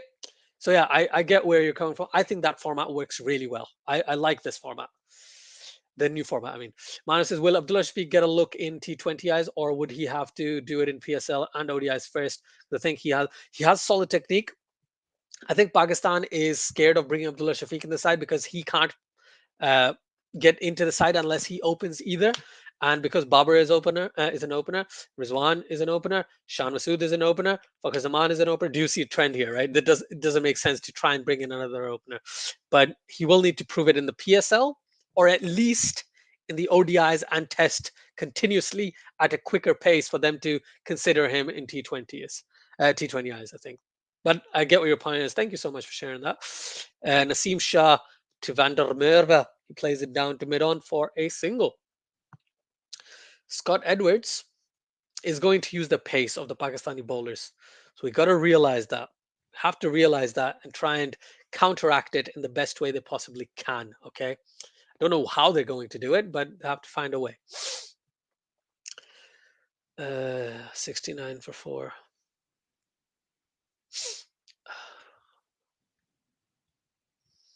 Naseem Shah to Scott Edwards. Scott Edwards. Yes! Yes! I knew who was going to do this. I knew who wanted to paddle over the keeper's head. And thankfully, Pakistan had a very fine, fine leg, right? So running forward, Iftikhar Ahmed dived dived in front and took a very solid catch. Good fielding there, good, smart bowling, right?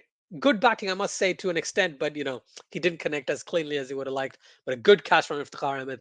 Pakistan picks up the fifth wicket, and gotta bring back Harper, man. Gotta bring him back. Bring him back. Thank you, Yash. Yep, that is gone. That is gone. Scott Edwards goes for 15 of 20, and Netherlands are 69 for 5 after 15.3 overs. Yeah, I got really happy about that wicket too. You can't take any team lightly. That's the big mistake that Pakistan and myself and Pakistan usually do, which is you take teams lightly. That's why you end up going into a situation where Pakistan always find it difficult to face teams from all facets, be it the top team or the 20th team. Manav says, I'm surprised. I'm going today to watch Kerala versus Saurashtra at the Eden Gardens free entry. So why not watch Sanju Samson bash some blokes around? That is brilliant. Manav, I beg you, just make videos and post them online. You're going to get loads of views, man. And loads of views. But genuinely, hope you enjoy yourself. That is amazing. Hope Sanju Samson has a good game and you see him smash a lot of sixes. Hey, Tim Pringle wears glasses. Tim Pringle? Pringle plays wears glasses. That's nice. That's nice to see. Don't see it very often um, anymore. But yes, I would love to I would love for you to see Sanju Samson perform like a beast in that match. Good luck. Good luck to him and his team. Rapid Express is Naseem, Hasnan, Dahani, Wasim. Pakistan really has the best bowling reserves, I guess. You'd guess, but they're not as consistent as other teams, right? But you'd guess, yes, I agree with all four of them being less than 23 years of age. 20 less than 23 years of age. Totally get it. Very, very exciting talents. No doubt. No doubt at all.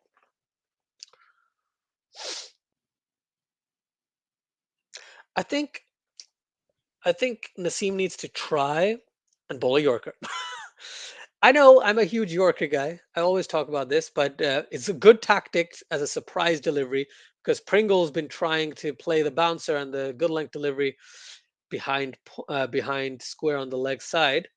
Why not surprise him completely with a Yorker? Oh, he does bowl a Yorker, but I think it's just a low full toss, just about. And Pringle plays a really good shot through square leg, lots it over the inexistent fielder at square leg for a couple of runs. 16 overs gone. Netherlands are 71 for 5. And there was this talk that, I want to ask some people if you're interested in having this conversation, but I wanted to kind of express my thoughts on this. Pakistan's death bowling, even though we talk about Pakistan's death bowling being really, really good, they're still not able to finish games strongly, or they're unable to finish teams off on a consistent basis recently. They were really good until about 7, 8 months ago, right? They were able to do it consistently, and I know they have been one of the best sides to bowl out teams in T20I cricket, but they just haven't been able to do it as often as of late. And it's just kind of surprising. What do you guys think? Also, that boundary is only 54 meters. Goodness me, that's why they're going for that 6 or that 4. Makes sense. Yeah, does make sense. That's fine leg, by the way, 54 meters. So yeah, Harris Rauf to bowl the 17th over. Van der Merwe on strike. First ball is going to be a slower delivery. Telling you now, it's going to be a slower delivery. A slower delivery. Nope, I was wrong. And I think that's a drop. I think that's a drop from Iftikhar. Yes, that he saved a boundary. Well done. But that could potentially be a drop, a costly drop. Let's see how it goes. Ibrahim said also they're doing regional qualifiers like football. So from the qualifiers, 2 teams from Europe, Asia, Africa, and 1 team from East Asia, Pacific, and 1 from South and North America. All right, awesome. I like that. I like that. I think that works out quite well to get everyone off. Thanks, Yash. I was just going to check. Yeah, that was one of the ones. Thank you. Mana says, do you think PCB rushed Shaheen back and it cost them? Agreed. Yes, they did. They 100% did. They made the mistake that India made with Bumrah not too long ago. Brought him back too early. And Pakistan made the same mistake. But Shaheen is fit, but he's not match fit. I think there's a difference. And he's just unable to perform at the level that Shaheen was before the injury. So it is unfortunate. And I hope he is okay and he gets back to his amazing ways. But yeah, he 3 games, actually 2 games where he hasn't picked up a wicket in his first over or in his first spell. This time around though, he did get a wicket, so good comeback. Oh, Horace Rauf guts Van der Merwe. It was quick. It was back. It was full enough. Hit leg stump. 91-mile-an-hour delivery. Van der Merwe goes. I'm glad to see that. That was. This is my feeling. Exactly. That was my feeling. That was my feeling. Bold him indeed, Yash. Bold him indeed. That was a good delivery from Haris Rauf. Good quick delivery. If Pakistan bowl out Netherlands, I'd be very happy. I would be very, very, very, very, very, very, very happy. Pakistan needs to win all their matches. And goodness me, if India beats South Africa today and Pakistan South Africa on Thursday is going to be a mind-boggling venture because Pakistan versus South Africa will technically decide if Pakistan gets through or not. Because South Africa will find it difficult if South Africa loses to India and South Africa loses to Pakistan. South Africa probably isn't getting through. Okay. But Pakistan needs to win 3 games on the trot. Pakistan needs to beat Netherlands today, beat South Africa on Thursday, and then beat Bangladesh whenever they play, like the Sunday after or whatever, Saturday, Sunday after. So yeah, it's going to be tough. It's a tough few days. Yar says, have you played cricket at club level or any professional? I played cricket at a club level, and then I was going to go into the not like county, but there's like a um, underage county level, so under 17, under 15, Lincolnshire, etc. But I didn't go anything further than that. That's like the maximum I stretched up to. Um, it just I couldn't. I was unable to. Uh, Let me rephrase that. I wasn't as good as I was previously. So basically, I was busy with studies. I couldn't give cricket the time that it deserved, and then overall, it kind of came out in a way that I just stopped playing cricket. But yes, that's the highest level I've gone up to. I hope that makes sense. That was a quick delivery from Harris Rauf. That was really quick delivery. Hit leg stump, straight down, bang on the top of the stump. Uh, Harris Rauf, dude, just get a five for today, man. He can't get a five for, can he? But maybe he can, because yeah, he can. He needs to take 4 wickets in the next over and a half. So let's see if he can do this. I'll just be super optimistic right now. Um, Netherlands 73 for 6, 16.4 overs gone. Van Beek on strike, so he's possibly the concussion sub, right? Or I might be wrong. Let's see. Good quick delivery outside off, and Van Beek's like, no, I ain't touching that, and he leaves it. Good call there. Ibrahim says, do you see South Africa opening the bowling with Parnell and Janssen due to Indian top order weakness against left arm fast bowlers? I think they'll go with one of them, and then Janssen will come in slightly later, or Parnell. I think I do understand where you're coming from, Ibrahim, and that's a good thought. But South Africa might go with 4 different fast bowlers in the first 3 different fast bowlers in the first 4 overs, if you see what I mean. So I think it will be a left hand right hand combination to open up, and then they'll bring in the next lefty, if that makes any sense. Yeah, says I have played Mumbai under 15s, but studies took over. Same, yeah. And as you know, with our part of the world, parents doing crazy. I'm sorry to hear that. What I'm glad you went to play Mumbai under 15. That is amazing. I was in a town. You're in Mumbai, man. That's fantastic. Congratulations. But yeah, I totally understand where you're coming from. Laughter Express says Pakistan's strategy is purely on the basis of getting power play advantage with the new ball, the new Shadab. But then in the death, their main bowlers have just 1 over, so bat is attacking the fifth bowler. Yep, totally get that. Butterfinger says, "Hey, Asif, how are you doing, mate? I saw some news that you may never return. All good. Thanks, Butterfingers. That's very kind of you, man. Really appreciate that. Um, I don't know if and when I will return or will be able to return and all that kind of stuff on a regular basis. But it's better, but it's still uncertain. I don't want to go in deeper into it. There's no point because it's a cricket channel. But what I can share with you is hopefully I'll be able to come back on a permanent basis like I was before, but it seems unlikely for me to do that at the moment. But let's see, fingers crossed. Let's see. But thank you so much for asking. Very kind. Everyone who's asked. I'm doing much better though. Thank you.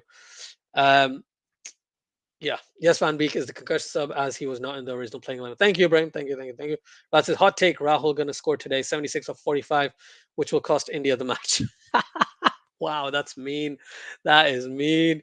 Um, but I'm actually thinking. I think Rohit Sharma is going to go wild today. I think Rohit Sharma is going to be the one. Rohit Sharma and Virat Kohli are going to go crazy, and then Surya Kumar Yadav is going to come in at the end and score like 60 of 23. Shan Masood, he should have gone for that. He should have gone for that run out. He jumped up, picked it up, and then slowly went towards the stumps. Could have been a run out, but it's fine. It's all good.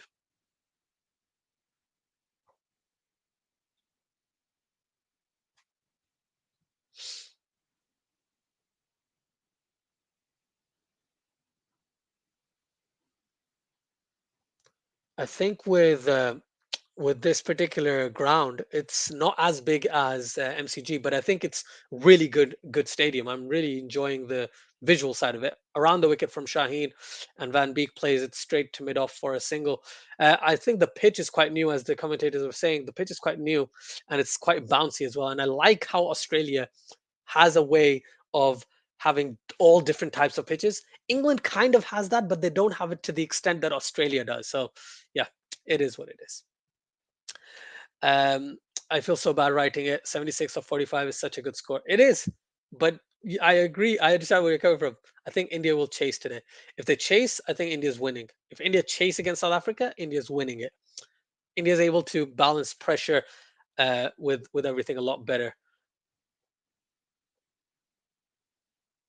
Ooh, I would say that was really wide though. I would have given that wide if Shine Afridi bowling around the wicket to Pringle, and yes, he went onto the offside trying to play it behind square on the leg, but that was way down leg side. And I know Shaheen's going for that leg stump Yorker. He's just unable to hit those Yorkers and hit the stumps like he has done previously. And he's trying his hardest. You can tell he's doing his best, but he's just unable to get the same Shaheenness back into the thing. Shorter delivery. Babar Azam drops that one. Oh, Babar Azam, Babar Azam. It was a difficult chance. Running back is a difficult chance, but I just think of Shahid Afridi from 2009 T20 World Cup, where running back he takes that catch against New Zealand, and that changes the entire dynamic of Pakistan in that T20 World Cup. And this time, Pringle wanting to smash it over mid off, and Babar Azam is running back, and he completely misses it. It doesn't even touch his hands. It goes like this far ahead of him, and he drops the catch. It doesn't even reach, but that's out. Is that out? No, that's a beautiful delivery from Shaheen Afridi. A good Yorker, but it clips the pads down to Rizwan, and that is a dot ball to end things off. Shaheen Afridi had a good day today. Not the best day, not the day he would have wanted, not the day that I would have expected from him. I wanted him to get more than one wicket and get back to his 90-mile-an-hour deliveries, or maybe even 87, 88-mile-an-hour deliveries, because that's when he starts becoming even more dangerous. Here, he was, no offense to Shaheen Afridi, he did seem like a slightly weaker link in the Pakistan side. Yes, he went for less than 5 and over, but in terms of the pace side of things, I think he has looked like a slightly weaker aspect. Where are we? Where are we? Where are we? Laughter Express says Pakistan really has to try winning this game within 11 overs, chasing target and RR. Yep, really is going to decide the second spot. Very, very big South Africa 100-run win versus Bangladesh is already advantage to them. Agreed. Ibrahim also says they will chase and end up in the same position they were against Pakistan, 30 for 4. But difference this time, they will be chasing 190 plus. Wow. Manu says Pakistan is missing Hardik Pandya type of player. Can you imagine? Can you imagine? Pakistan had Fahim Ashraf, and everyone was bad mouthing Fahim Ashraf, and now Pakistan doesn't have Fahim Ashraf. They're like, Pakistan wants Fahim Ashraf. It's crazy. You always want, grass is always greener on the other side, right? Um, the six bowler is a spinner, which would work in subcontinent and UAE, but not in Australia, in my opinion. Fair enough, man. Fair enough. Rod says, I think a break is imminent for him. Score some runs in the IPL to get back into the international side.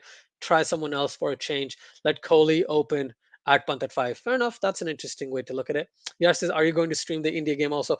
I'm thinking, okay, so basically the idea was I'm just going to do the first innings of this match and then I'll have to go. Then my thought was I'm going to do the first innings of the India match, or just like 5-10 overs into the India match. So short answer is, yeah, that's a wide. That's a wide. That's a wide for sure. Down leg side. The short answer is, I'm not 100%. I'm not 100% sure if I'm going to do it, but I have set up a stream already, which I potentially will, which basically saying that yes, I will. I will do something with regards to the match or whatever. But yeah, it's up in the air, Yash. I'll be honest. I might do a stream. I might not. I have created the stream in case I am available. Beautiful Yorker from Mohammad Naseem Jr. Middle stump gone, and Pringle goes for 5 off 8. Wasim Jr. picks up his first wicket of this match. Netherlands are 81 for 7. Good going. Good Yorker there from Wasim Jr. Very happy to see it. So yeah, Yash, if you come back when the India match starts and I'm here, then clearly I'm here. But if not, then I'm really sorry about that. Thoughts on UK government crisis right now? Manav, I'm not very political, but all I'm going to say is it's all messed up. Eh, it's going to be very difficult to live in the UK in the next couple of years, just from monetary standpoint and everything else as well combined. But yeah, It is what it is, isn't it? And the government point is they had like we've had I say we've had the three prime ministers in like 2 months. It's not great. It's not great, is it? And the best way to handle it is whoever they've now selected, Rishi Sunak, right? If he can actually help the UK, I'm okay with it. But some of his policies I don't agree with, and I'm not political at all. Okay, but I've read a few bits, and I'm just not a I'm not a big fan. Wasim Jr. First ball to Fred Klaassen, Yorker, Yorker stumps gone. He's on a hat trick. Mohammad Wasim Jr. is on a hat trick. That was a fantastic Yorker. Beautiful, absolutely beautiful from Mohammad Wasim Jr. He's genuinely telling the Pakistani selectors, "You didn't play me against India. What were you doing?" Fantastic on middle and off. Fantastic delivery. Beautiful Yorker, 90 mile an hour as well. So Mohammad Wasim Jr. getting some pace as well. Lafis, what is the realistic time when Azam Khan would start playing for Pakistan consistently? Give it a year and a half. I'd say end of 2023. Bold again, yes indeed, Yash. Ravi says, do you think Pakistan batters froze after seeing the ball seem to get Babar wicket in the last match? Could be. Wasim Jr. is on a hat trick, which is great to see. But yeah, 100%, I agree where you're coming from. It could definitely be a reason. And Pakistan is bound to get under pressure quite quickly. And we've seen it happen. We've seen it happen very many times. Paul Van Meekeren comes in at 11, but there is technically one more wicket, so I get where they're coming from there. Last, no, actually, that is the last wicket, right? So, yeah, 10. Thank you, Danny Morrison, for helping me. Oh, the ball just kind of swings and keeps swinging. I know he's going for the middle stump, but the ball just swung way too much in between the bat and pad of Van Meekeren, and it's a dot ball on his hat trick ball, but it's all good. It's all good. Yes, I think Pakistan did. Pakistan gets panicked quite quickly, like no doubt, no doubt. Mana says, "Yep, very difficult to for common people to live. If you're rich, then fine, yeah. If you're rich." Yeah, it says, and Pakistan did not pick him against India. No, they did not, and that's the mistake Pakistan made. And I remember saying Pakistan needs to play four fast bowlers, and Wasim Jr. being one of them. But they wanted to go down the Asif Ali route, which I get. They were scared about the batting side of things. But Shan and Iftikhar kind of helped Pakistan guide into 160. So definitely should play Wasim Jr. But if they, sorry, Asif Ali played, right? Yeah. So they should have played Wasim Jr. maybe instead of Haider and maybe not Asif. It is what it is, though, right? Can't really change much about what's happened now. And hindsight is a beautiful thing. As they say, hindsight is 2020, isn't it? Haris Rauf is going to bowl the last over. Okay, okay. I like the changes in tactics there. Unless Naseem is, then that's going to be madness as well. But yeah, 2 for 12, 2 for 12 in his 2.5 overs. Last ball of Mohammad Naseem Jr.'s over coming up, and potentially his spell as well. Yeah, that's a beautiful, beautiful Yorker to get Klaassen out. That was great from Wasim Jr.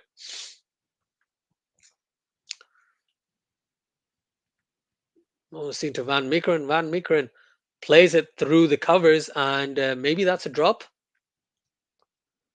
Maybe that's a drop. Not sure. Let's see. But yeah, they come back for three. Come back for three. Mohammad Naseem Jr. ends his bowling figures with 2 for 15 in 3 overs. So good job, my friend. Very good job from Mohammad Naseem Jr. Mohammad Naseem has picked up 6 wickets in the Super 12. Taskin Ahmed and Sam Curran are top two, 8 and 7 wickets each. And then Trent Ball, Shadab Khan, Mohammad Naseem Jr. with 6 wickets apiece. Shadab Khan, though, really good going. The only spinner in the top five, but Mohammad Naseem Jr. has only played 2 games. That's something we got to realize. But also, Pakistan's played against slightly weaker teams 2 out of the 3 matches, so that could also be a reason why. 86 for 8 after 19 overs. Last over probably will be bowled by Haris Rauf, if I'm not wrong. Yes, Haris. No, it's Naseem Shah. It is Naseem Shah. Interesting. I think Pakistan is trying new things. right? Trying new things. Masood, did you watch the clip where someone asked Wasim Akram why Rizwan keeps applying lip balm? No, I have not. I haven't seen that one. I haven't seen that one. What if Pakistan fails to chase these runs? Yash, please don't mess with me, man. I'm still scared. I don't know if Pakistan can or cannot, right? It's Pakistan. Pakistan can do anything on their day. They could be really, really good or they could be really, really bad. So I'm not even going to predict a winner right now. I would like Pakistan to win, but I don't know. That says, what if India lose to South Africa and Zimbabwe? South Africa and Pakistan qualify? Nope. If India lose to South Africa and to Zimbabwe, and basically India loses, right? Then it will be uh, South Africa and yeah, actually, yeah. If India loses all of the rest of their matches, right, and Pakistan wins all of their matches, I think Pakistan can still get through. I haven't even looked at that atrocity of a group because that's a shocker. Raj, thank you. I didn't even think of that one. But yes, definitely that could be the case as well. India's on 4 points, right? Of two games. India loses all three, they get 4 points. But if you're saying, oh, if there's 6 points and stuff, that's going to be tough because we have to see what the net run rate is. And Pakistan needs to win all three matches. Whatever the case, Pakistan needs to win three matches. That's all we care about, right? If Pakistan doesn't win three matches, then everything else doesn't matter. All Pakistan can do is win all their matches at a canter or as best as possible, and then hope and pray that one of India or South Africa don't. Actually, I hope India. I think India doesn't lose any matches, right? And then Pakistan can relax a bit more. Okay. Laughter expresses improvement of Harsh Rauf in each game is mind blowing from what he was in 2021. Yeah, yeah, yeah. Good to unplayable. Definitely agree. Rad says not against Bangladesh though. Okay, okay. Not against Bangladesh. Yeah, then it's probably going to be India, South Africa in that case. Yeah. Ibrahim says, what are your thoughts on Nawaz choosing to bowl that last over against India's seam up? That's a good question. I think he did that because the plan was that if he was just going to pull plain old simple his off spinners, then he's going to get pumped, right? And if he was going to get pumped, then he thought the other tactic might be better. Yes, he should have bowled spin. I agree. He should have bowled spin. He should have done what he was doing with the fast bowling action, but as a spinner, and it would have worked okay. But that being said, to get Hardik Pandya out and Dinesh Karthik, I think that was smart. But Virat Kohli is just a beast, man. Virat Kohli couldn't get Virat Kohli out like that. So I thought the idea was right, especially with Hardik Pandya. But he should have changed it up after that because as a bowler, you can change up. You don't have to bowl pace all the time. You can just say, yeah, okay, now I'm going to bowl spin. Now I'm going to do this. Now I'm going to do this, right? Um, Rod says we winning against them. Okay, here's the clip. Thank you, Manav. I will see if I can get access to that one. But I will check it out. Thank you so much. Minerals FC says, "Oh hey, you're back. How you been? I'm okay. Thank you, Minerals. I'm back for today, and then I'm away for a while again. I hope everything gets sorted out, and then I can do this on a permanent basis. Last ball of the over, slower ball by Naseem Shah, and yeah, run out to end the match, end the inning. Sorry, Netherlands are 91 for 9 at the end of 20 overs. Pakistan have bowled well. They still haven't fielded the best, but Pakistan have bowled well. Fielding has been good, decent, and Pakistan need to chase 92 to win this match. Started off with Shaheen Afridi picking up his a wicket, and then Shadab Khan and Haris Rauf getting into the thick of things. Wasim Jr. with the ball as well at the death. Very, very talented, very good. Naseem Shah, very, very economical. Let's go through the end of this match. In terms of batting from a Netherlands perspective, I thought Colin Ackermann and Scott Edwards both were good, but they weren't able to kind of keep going on and on and on. Unfortunately, the strike rates are disappointing from Netherlands. And every bowler except Mohammad Nawaz picked up a wicket today from a Pakistani perspective. Shaheen, Naseem, and Haris picked up one apiece. Mohammad Wasim Jr. with two back-to-back wickets, and then Shadab Khan for 3 for 22, bowled really, really well, I must say. Pakistan need to chase down 92. Kind of scared. Don't know if they will. I'm just gonna hope and pray that they do. Rad says want Yuzi Chahal to open against South Africa today. Whoa, whoa, damn. Everyone says yes, I agree. He needed to change up. That's why the no ball as was struggling to execute the Yorker length. Yeah, agreed, agreed. Han says today we might play Bunt instead of Ashwin and play Hardik as the fifth bowler. If India do that, I'm telling you, it's a bad decision. They shouldn't risk that. Not I know Hardik Pandya is a very good bowler, but when he's the fifth bowler, he doesn't fire as well as he does when he has the backing of a potential sixth option, right? And I don't think India should do that unless India can find another bowler from somewhere, or if they're going to play Chahal and they're going to play Aksa Patel, and then they play the three fast bowlers, then I'm okay with it, right? But yeah, it's tough. It's tough. Uh, who's that talking? Okay, it's Harsh. Yeah. So yeah, that's my thought. That's my take on it. Thank you everyone for joining. Yeah, that's me for the end of this particular stream. The India South Africa stream has been set up. I just don't know if I'm going to be able to do it. Okay, I'll be honest. I don't know if I'll be able to do it, but do come back around the start of the first innings, and hopefully I'll be around, even if it is for like half an hour, 45 minutes. Just thought I'd share that. Thank you, everyone. Please do like and subscribe. Please do share your thoughts about cricket in general in life. Absolutely love it. But yeah, man. Mana says, but this Perth pitch needs more batting depth. But five bowlers isn't enough. Even Pakistan used six bowlers, right, against this side. And I know you might say, oh, that's just Pakistan, but I think India needs six bowling options. If they have another option, please share it with me, right?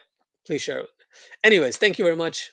Take care. Thank you, thank you, thank you, everyone who's here. Have a wonderful day. Hope Pakistan wins. Hope India wins in a very, very nice way.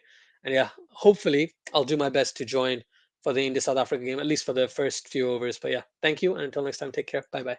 Bye bye bye bye bye. And it's not turning off. It's not. Now it is. Okay. Bye.